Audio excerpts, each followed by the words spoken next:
And now we're moving on to Hoschild's article, Social Class in Public Schools. And in the last reading, we focused on how social class affected a child's life chances as they related to schooling. Now we're going to look at the inequalities that exist within the public schools themselves.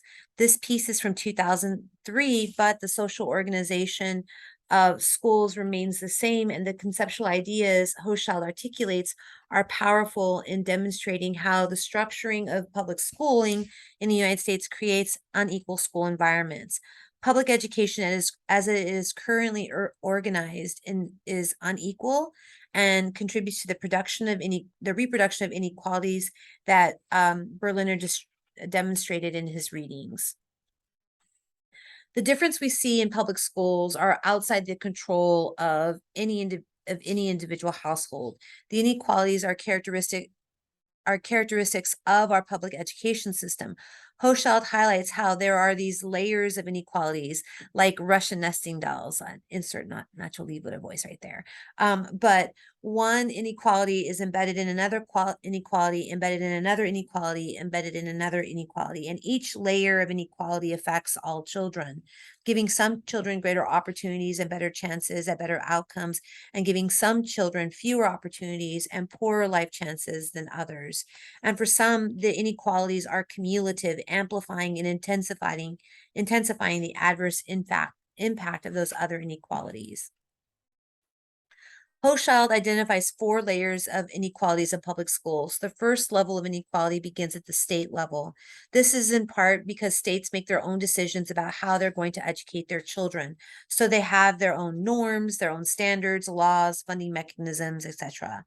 So where children happen to live has an impact on them and their likelihood of going to college or of dropping out of high school, and how well they'll do on standardized tests like the ACT or the SAT.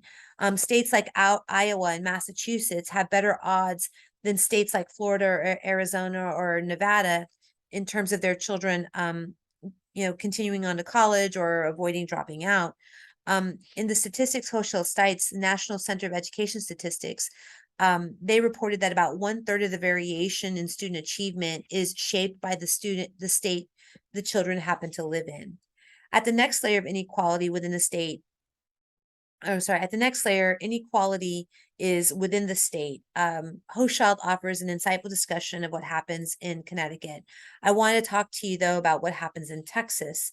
I looked up the spending per pupil in the state of Texas, and for example, um, there is a tenfold differential in the average household income comparing one of the wealthiest school districts with one of the poorest school districts. So, for example, in Carroll ISD, the average household income is $223,207. And then if you look at Presidio ISD, which is one of the poorest school districts or has the lowest property values. The average property value in the average household income in Presidio is only $20,244.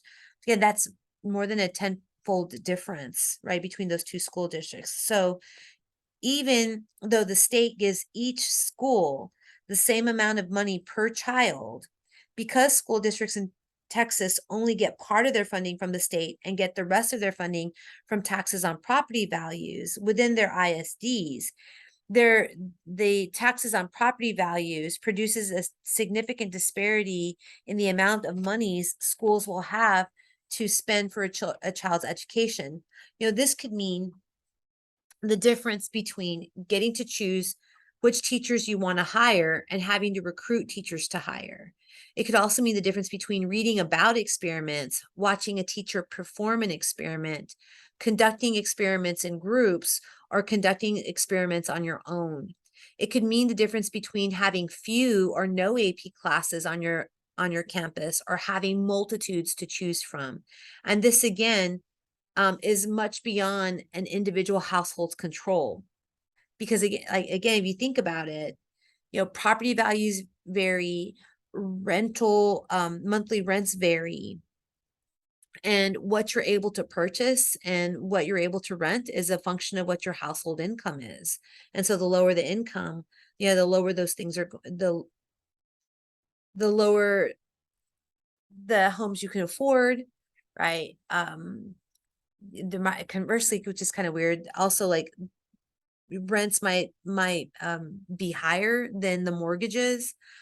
So there's all kinds of implications here, right? Then there's a difference that occurs within the school district because neighborhoods are similar economically, and because most school districts have school boundaries, right? This idea of like local going to local schools, neighborhood schools, affluent kids tend to go to schools with other affluent kids. And poor kids go to school with other poor kids. So think of that corpus map I showed you in the Berliner lecture.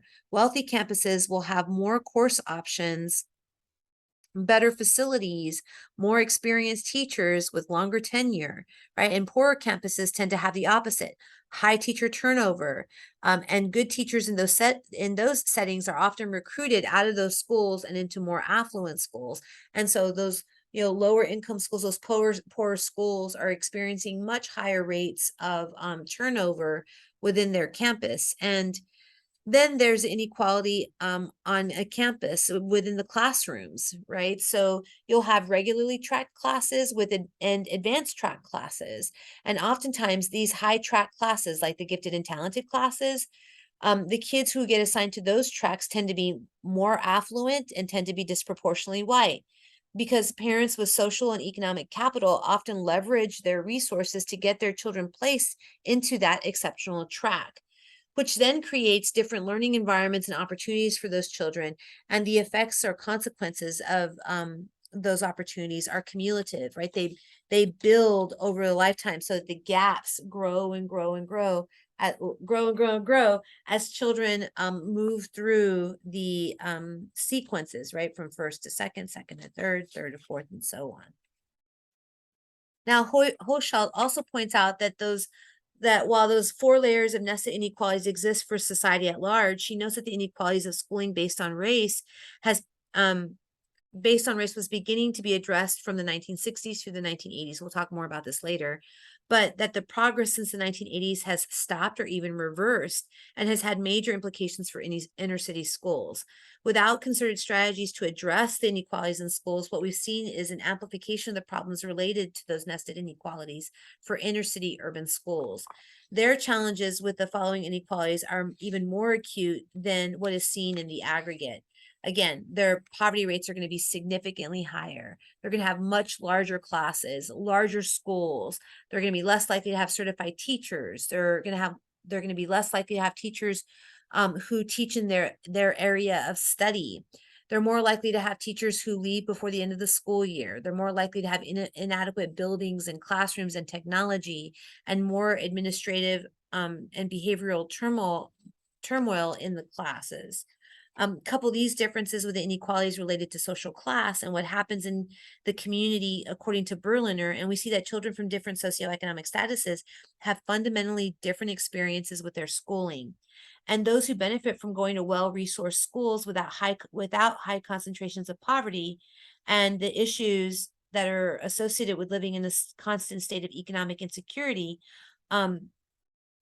they will have like no exposure or limited exposure to those kinds of conditions. And so their experiences, their educational experiences will be qualitatively different than those on the other end of the spectrum.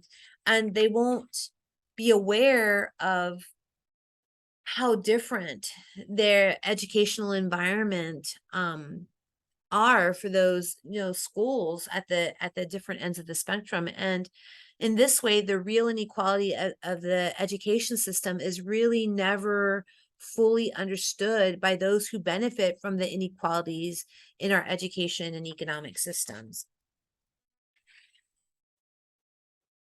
Now, Hoschild shows us that how three features of schooling correspond to these nested inequalities, right? So those different layers of inequalities at the state level, within the state, at the district level, and then within the classrooms, the campuses within the district and within the classrooms. We see that there are financial disparities across states and across districts, and these disparities produce disparities in quality of teaching across districts and classrooms. And poor teaching, again, can have these dramatic cumulative impacts that are difficult to reverse. For example, schools with the highest poverty and highest minority rates tend to have twice as many new teachers as the best off schools. And research shows that new teachers, students tend not to do as well on standardized tests as more seasoned teachers. In fact, teachers with less than 5 years experience are more likely to have students who have lower scores and the newer teachers on average are the ones with the lowest scores are the ones that are most likely to adversely affect their students' scores. We also see schools using ability grouping and excessive ability grouping and unequal curricular offerings across schools and classrooms adversely affect students tracked away from the high tracks.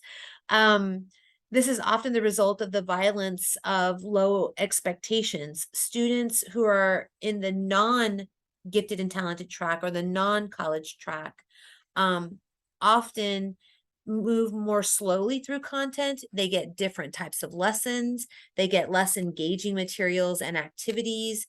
And then the high tracked students and the high track students, right, get a different curricular experience that's more rewarding and engaging and pushes them to learn. The low tracks harm the students, right? And we see that in poor schools, in middle schools, they're less likely to offer things like algebra or advanced math and science. And that in high schools, you'll see students being less likely to have access to AP courses. And again, let me fix this.